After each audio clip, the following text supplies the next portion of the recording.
안녕하십니까. 김영식 목사입니다. 오늘은 아브라함의 아내 사라의 죽음과 사라의 매장지 막벨라 굴의 의미에 대해서 말씀드리겠습니다. 창세기 23장입니다. 필요한 부분을 좀 읽어드리겠습니다. 사라가 127세를 살았으니 이것이 곧 사라가 누린 햇수라. 사라가 가나안 땅 헤브론 곧 기럇 아브라에서 죽음에 아브라함이 들어가서 사라를 위하여 슬퍼하여 애통하다가 그 시신 앞에서 일어나 나아가서 헷 족속에게 말하여 이르되 나는 당신들 중에 나그네요 거류하는 자니 당신들 중에서 내게 매장할 소유지를 주어 내가 나의 죽은 자를 내 앞에서 내어다가 장사하게 해 주시오. 좀 넘어가서 에브론이 아브라함에게 대답하여 이르되 내 주여 내 말을 들으소서. 땅값은 은 400세겔이나 그것이 나와 당신 사이에 무슨 문제가 되리까? 당신의 죽은 자를 장사하소서.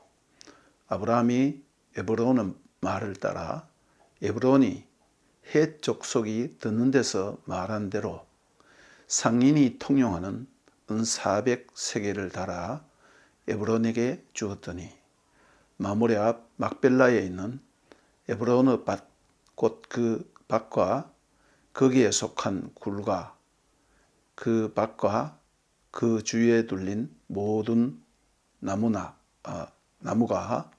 성문에 들어온 모든 헷 족속이 보는 데서 아브라함의 소유로 확정된지라.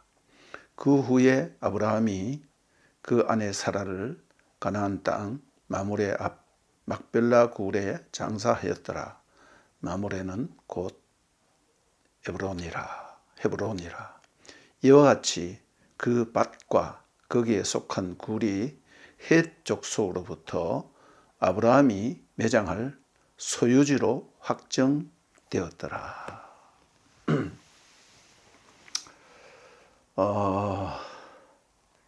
먼저 창세기 23장 1절에서 2절 사라의 죽음과 사라의 나이. 사라가 127세를 살았으니 이것이 곧 사라가 누린 햇수라. 옛날 번역에는 향년이라 이렇게 했습니다. 제가 알기로는 한 여성의 사망과 그 나이를 기록한 것이 사라가 유일하다고 생각되어집니다. 127세는 12 곱하기 10 하면 120이죠. 거기에다가 플러스 7. 약간 의미가 있는 그런 나이입니다. 믿음의 어머니 사라, 아브라함의 아내가 얼마나 중요한 사람이었는가라는 것을 우리가 이 기록에서도 볼 수 있고 실제적으로 우리가 성경을 보면 너무나 잘 알 수 있죠. 한 여성으로서의 사라의 일생은 정말 어떻게 보면 파란만장한 일생이었습니다. 창세기 11장 30절에 보면 사라는 임신하지 못함으로 자식이 없었더라.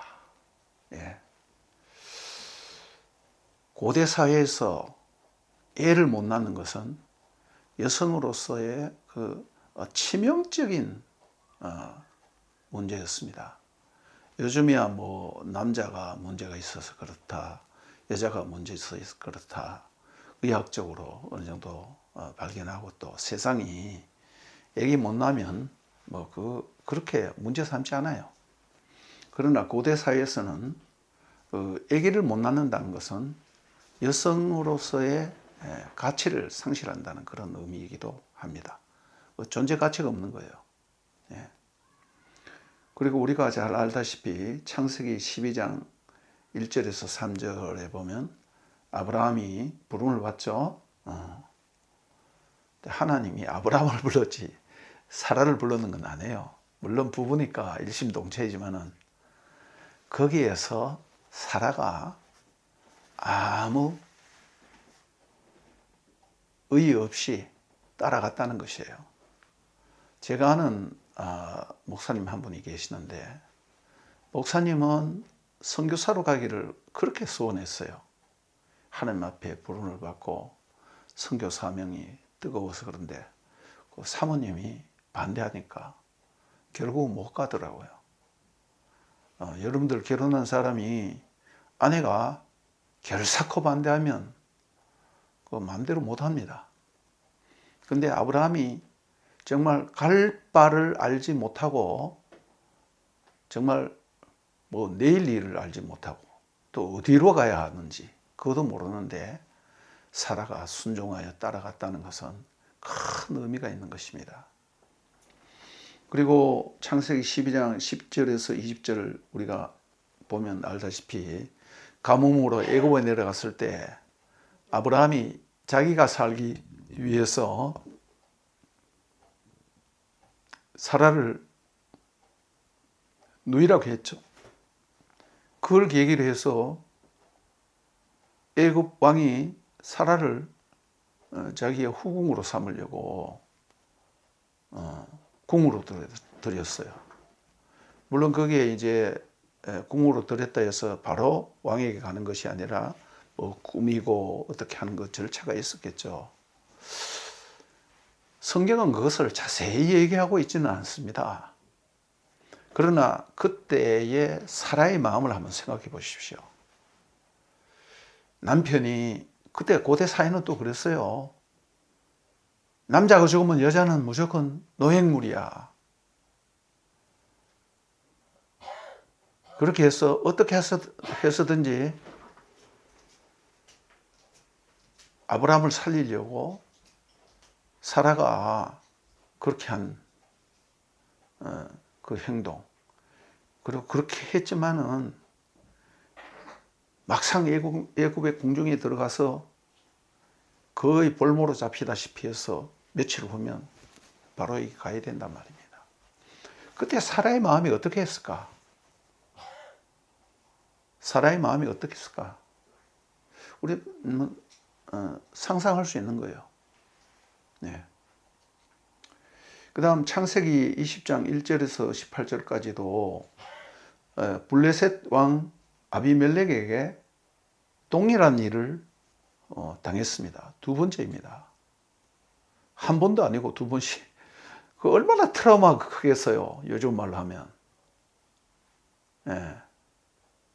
그 고대 사회는 뭐 무후천지니까 현대도 그렇죠. 힘이 곧 왕이에요.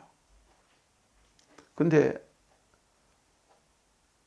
뭐 남은 땅에 사니까 자기 부인을 그렇게 뺏길 수밖에 없고 사라 또한 그렇게 당할 수밖에 없는 거예요.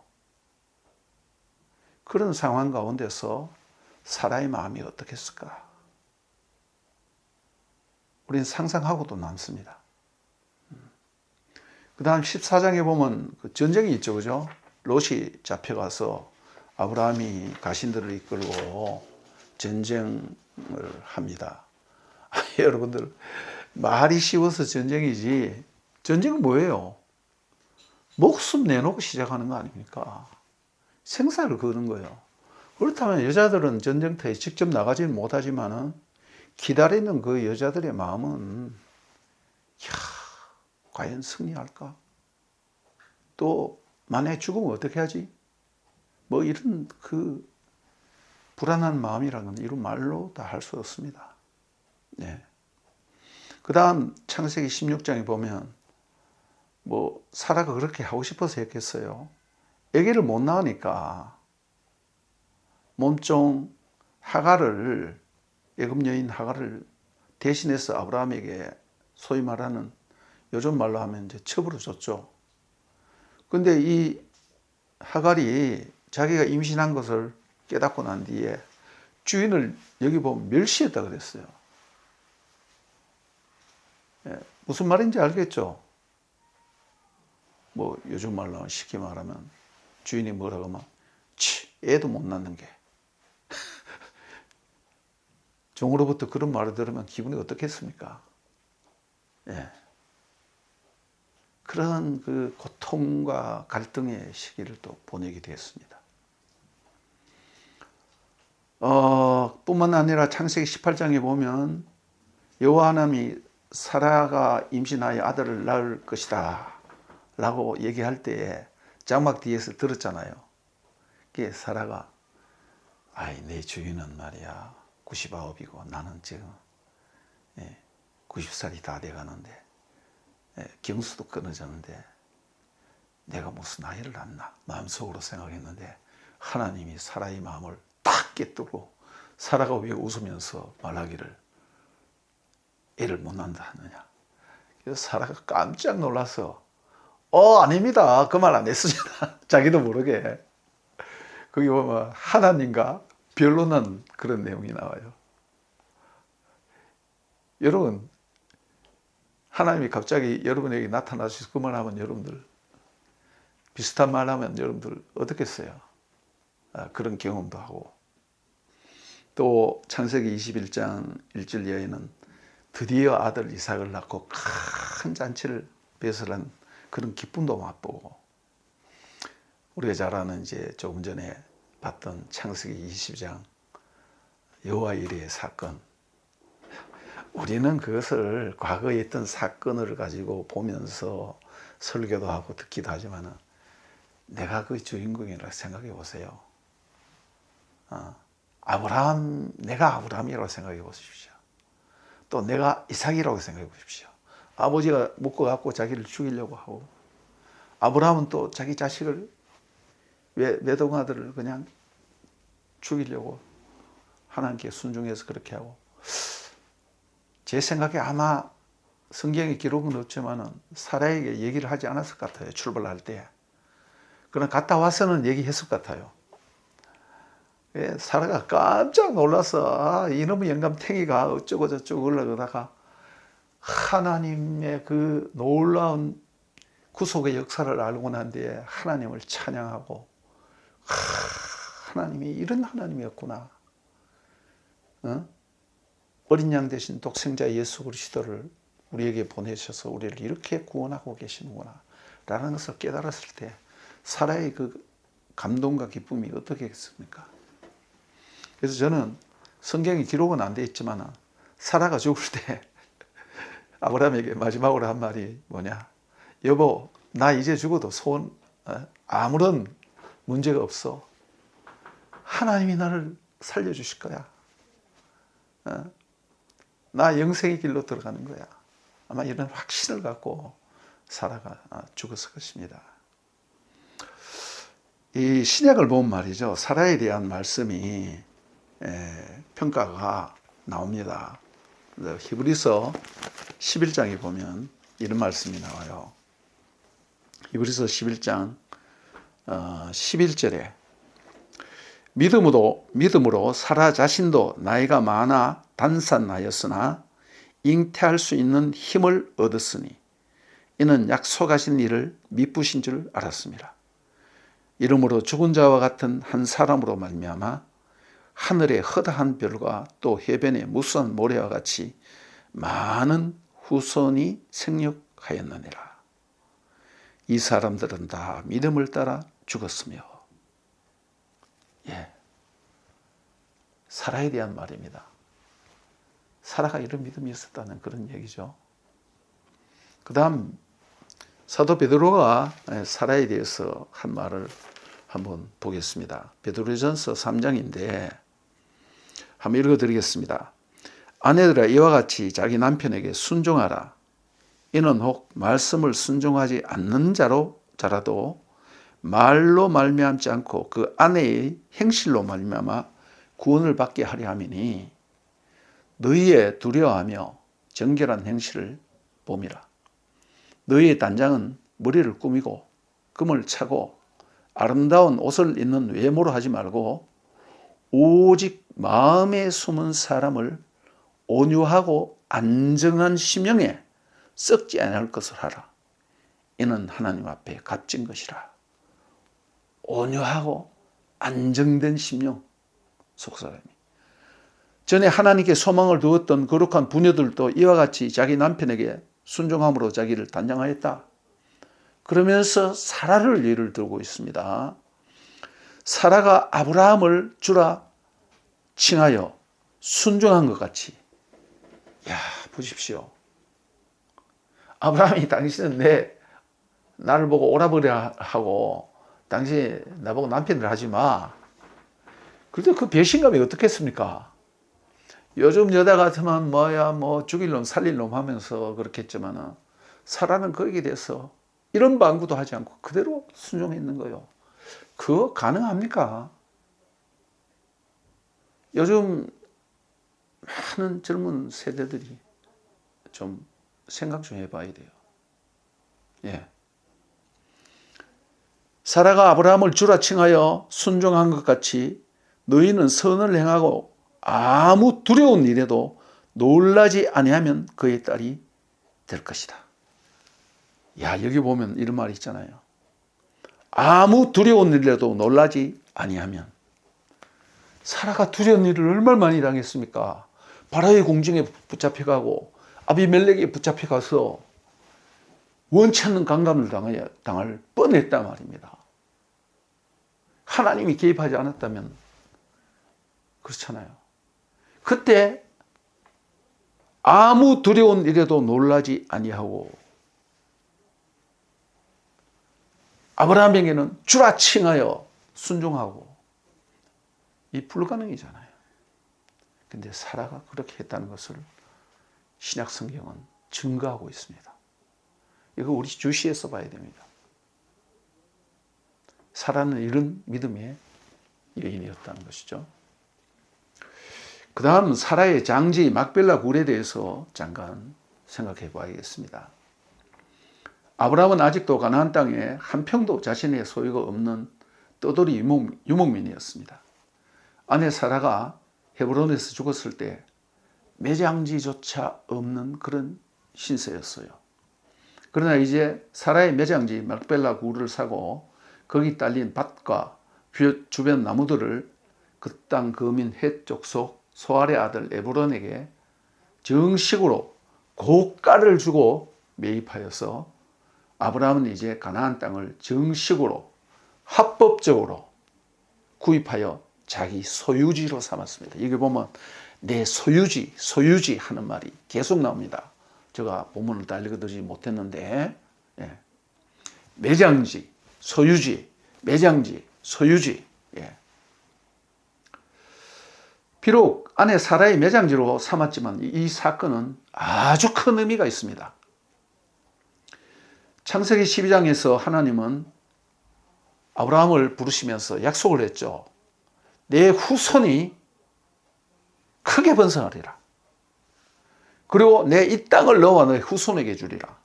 그리고 너는 복이 되어라. 이것을 약속했잖아요. 후손은 우리가 보면 독자 이삭의 탄생과 여호와 이레의 사건을 통해서 충분히 계시되고 또 1차적인 성취는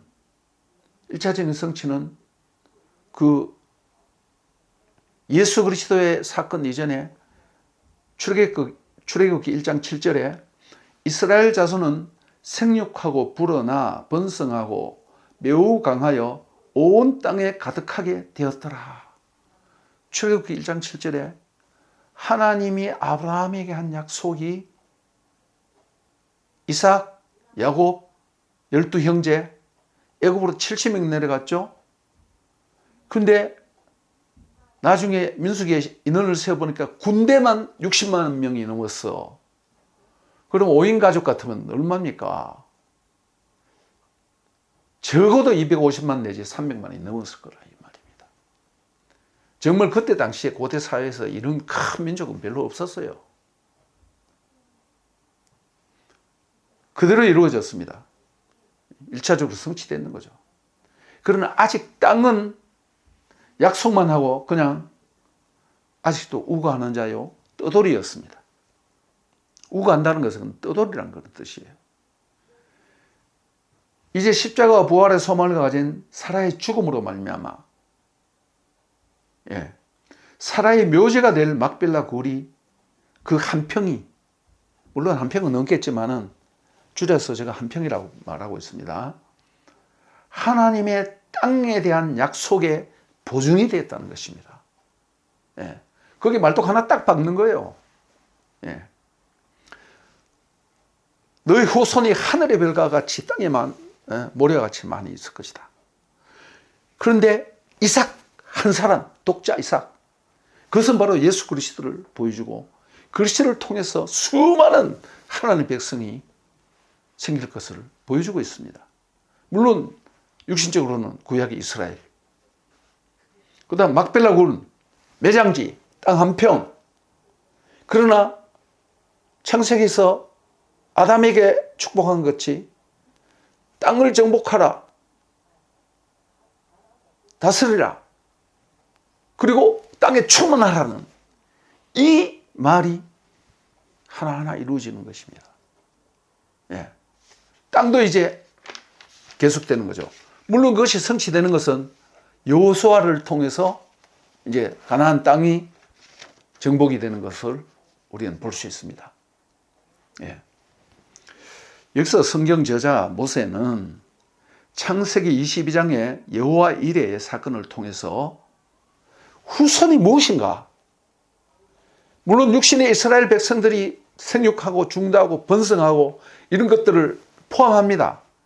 그러나 갈라디아서 3장에 보면 그 후손은 바로 예수 그리스도라고 이렇게 표현해 줬습니다.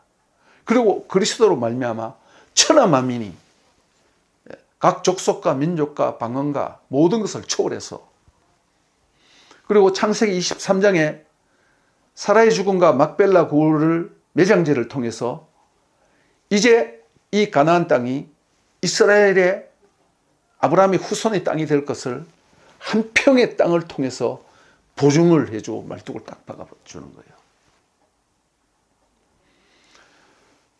그러나 막벨라 굴을 소유로 삼는 데는 결코 쉽지 않았습니다. 한마디로 아브라함은 크게 바가지를 썼어요. 요즘 말로 하면. 에브론이라는 이 사람은 말이죠. 여기 거래하는데 고대 사회의 거래를 어떻게 하는가라는 것이 잘 나타나 있습니다. 좋은 말 하는 게 아니에요. 거래의 어떤 기본 방법이에요. 에브론은 머리가 잘 돌아가는 것 같습니다. 굴을 파는 김에 굴뿐만 아니라 이 굴 앞에 있는 밭도 마저 팔기를 원하는 거예요. 밭만 아니라 밭가에 있는 나무, 거기는 뭐 나무가 귀하잖아요. 그러니까 나무도 돈으로 쳐서 받기를 원하는 거야. 그러니까 요거 하나 사려면 이 전체 다 사, 그런 뜻이에요. 그래서 은 400세겔이나 달라 그랬습니다. 고고하게 보면 말이죠, 당시 고급 직종의 1년 연봉이 10세겔이었습니다. 1년 동안 쎄 빠지게 일해도 요사이 고급 직종이 10세겔이에요. 10세겔. 그러면 당시 400세겔을 벌려면 최고 연봉자가 40년 동안 먹지도 않고 생활비도 안 쓰고 40년 동안 생돈 벌어야 된다는 그런 말입니다. 고가종이에요, 고가종. 그러나 아브라함은 아무런 망설임 없이 그 땅에 대한 대가를 치렀습니다. 하나님의 약속의 땅, 이것을 사전에 구입하여서 나중에 법적인 근거를 딱 만들어 놓는 거예요. 가나안 정복 때에 바로 이러한 법적 근거를 갖고 가나안 정복을 하는 거예요. 이거 우리 땅이다. 그래서 여러분들 독도 분쟁이니 뭐 대마도 분쟁이 있는 거 있잖아요. 고대 사회에서 어떻게 어느 나라 땅이었느냐 하는 것이 굉장히 중요한 거예요. 예, 똑같은 거예요. 이제 이 땅은 믿음의 조상 후손들에게 대대로 묻힐 땅이 되었습니다. 시체가 묻힌다는 것은, 믿는 사람들이 매장지를 정한다는 것은 그것이 바로 부활의 장소가 된다는 그런 의미가 돼요. 예수님의 묘지가 바로 부활의 현장이었잖아요. 아브라함은 창세기 25장 9절에서 10절을 보면, 예, 아브라함이 죽은 것에 대해서 나와 있습니다. 창세기 25장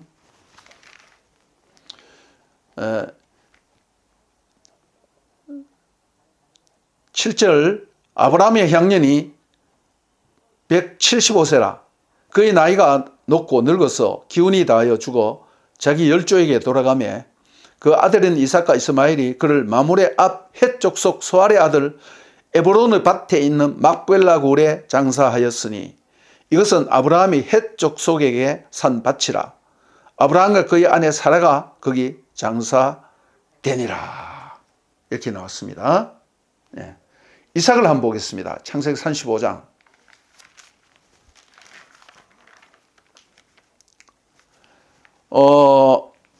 야곱이 기랏 아르바의 마므레로 가서, 헤브론이죠, 그의 아버지 이삭에게 이르렀으니 기랏 아르바라는 곳 아브라함과 이삭이 거류하던 헤브론이라. 예. 이삭의 나이가 180세라.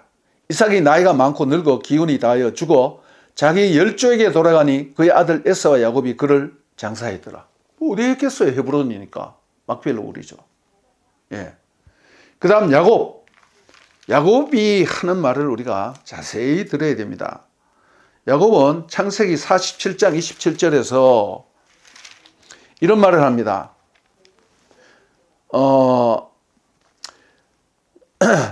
이스라엘 족속이 애굽 고센 땅에 거주하여 거기서 생업을 얻어 생육하고 번성하였더라. 야곱이 애굽 땅에서 17년을 거주하였으니 그의 나이가 147세라. 이스라엘이 죽을 날이 가까우매 그의 아들 요셉을 불러 그에게 이르되 이제 내가 네게 은혜를 입었거든 청하노니 내 손을 내 허벅지 아래에 넣고 인애와 성실함으로, 이게 헷세드와 에메트입니다. 내게 행하여 애굽의 나를 장사하지 아니하도록 하라. 내가 조상들과 함께 눕거든 너는 나를 애굽 땅에서 메어다가 조상의 묘지에 장사하라. 막벨라 굴에 하라는 것입니다. 요셉이 이르되 내가 아버지의 말씀대로 행하리이다. 야곱이 또 이르되 내가 명세하라 하며 그가 명세하니 이스라엘이 침상머리에서 하나님께 경배하니라. 왜 이걸 이렇게 길게 썼을까요? 사람이 죽는데 뭐 죽었다 그러면 그만이고 나이 좀 기록해 주면 그만이지. 이 막벨라 굴에 대해서 특별한 기록을 하는 것입니다. 49장 29절도 한번 보겠습니다.